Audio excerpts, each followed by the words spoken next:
For nearly a month, one mother woke up every morning with the same fear.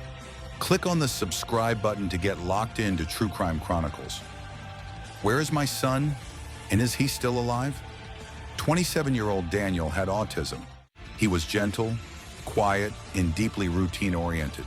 He didn't like loud noises, he didn't like crowds.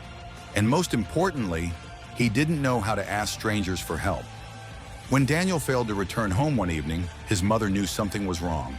At first, she thought maybe he'd missed a bus. Maybe his phone battery had died. Maybe he was just confused and would find his way back. But one night passed, then two, then a week. Daniel had vanished. Police launched a missing person search. Flyers went up across the city. Volunteers checked train stations, parks, shelters, and hospitals. His mother walked the streets herself, calling his name, showing his photo to strangers, holding back tears as days turned into weeks. Daniel had no money, no medication, and no survival skills for life on the streets. Every night, his mother imagined the worst.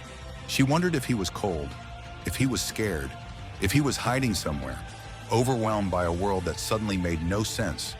What she didn't know was that Daniel wasn't alone. Nearly 10 miles away from where he disappeared, Daniel had wandered into an area most people avoided, a cluster of makeshift tents under an overpass, a homeless encampment. Daniel didn't speak much.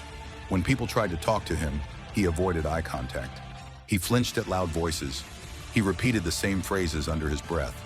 But the people there noticed something immediately. He was vulnerable. One man offered him a blanket. Another shared food. Someone gave him a place to sit where it was quieter. They didn't ask questions. They didn't judge. They didn't push. They simply protected him. Over the next few weeks, the homeless community did what they could. They made sure Daniel ate. They kept him away from dangerous situations. They noticed when he became overwhelmed and helped calm him down. One woman said later, "He reminded us of someone's kid. We knew he didn't belong out there. They didn't know Daniel had autism. They didn't know he was missing. They just knew he needed help." And when they finally saw a missing person flyer taped to a streetlight nearby, everything clicked. The face on the paper was Daniel. One of the men at the encampment borrowed a phone and called the number on the flyer. When Daniel's mother answered, she couldn't breathe. The voice on the other end said one sentence: "We think we found your son." Police arrived minutes later. Daniel was thinner, tired, but alive. When his mother saw him, she ran forward and wrapped him in her arms. Daniel didn't speak. He didn't need to. He leaned into her, finally safe. At a small press gathering days later, Daniel's mother stood in front of cameras with tears in her eyes. She didn't blame the streets. She didn't blame the system. Instead, she thanked the people most had ignored. "The homeless community saved my son," she said. "They fed him. They protected him. They treated him like family." She brought food, clothes, and supplies back to the encampment personally, hugging the same people who had watched over Daniel when she couldn't. Daniel is home now, back to routine, back to safety, back to his mom. But his story left a lasting reminder. Sometimes help comes from the least expected places. Sometimes compassion shows up where society looks away.